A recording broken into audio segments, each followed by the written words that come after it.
which it is feeling like 36 below in Bar Harbor right now. That is very cold for them. 39 below in Millinocket. It feels like 48 below in Greenville. So when we talked about all right, do not panic, my friends. That is Keith Carson from February 3rd, when that brutal weekend cold snap first gripped the state of Maine. It was definitely a day when only the hardiest of souls ventured outside in those sub-zero temperatures. And now, as many of you know, Keith is something of an electric car enthusiast. Just minutes after finishing that frigid forecast, he decided to put the EV he is driving these days to the test. Not to see how it drives in the extreme cold, though, but to see how fast it can charge. That's what Keith is bringing us in the latest in our series of reports on Maine's changing climate.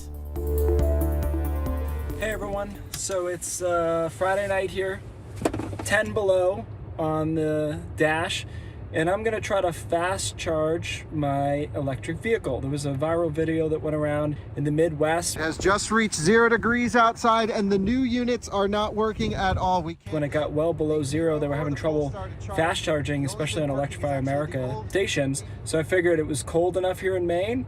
As I said, 10 below is what it's reading right now in my dash, 11 below at the Jetport. So let's give it a try and see if we can get this thing to work. All right, here we are. Plugged in. Didn't tape that because the wind chill is 40 below and I'm not taking my hands out. Sorry, I love you, but just not going to happen. So now the question is, what kind of rate can I draw when it's this cold? Now, this car is capable of drawing 77 kilowatts. So that's the max rate when it's in really good, situation and it's 70 degrees or whatever the case may be. But right now you can see I'm really low on that draw rate. Now we'll see if it ramps up as the battery warms up. Sometimes that does happen. But right now only drawing 17 kilowatts, which you can see here. It's telling me it's going to take over an hour to charge the car, which is not typical for this vehicle. It's closer to 35 to 40 minutes in a more normal situation. All right, so we're back. We're pulling now 25, 26, 27 kilowatts, which is obviously better than what we started at. But there's no doubt that we're going to have a long time here, right, at this rate. So it's indicating about an hour or so. So ideally, we would drive the car longer to try to warm the battery up before we get to a charging situation like this. All right, so last update, still charging about 27 kilowatts or so. And again, remember the max my car can draw is 77.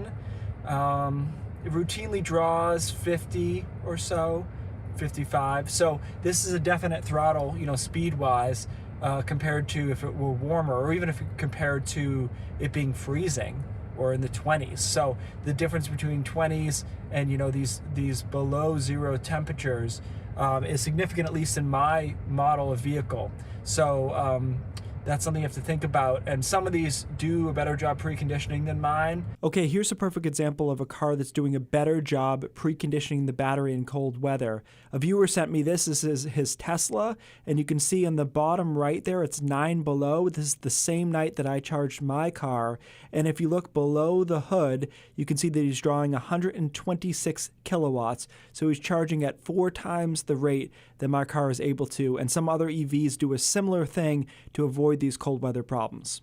But not all of them. So, when you get down to these really cold temperatures, the EV works fine, can drive around, it's plenty comfortable in the cabin. However, the speed to fill up, so to speak, is going to be slower.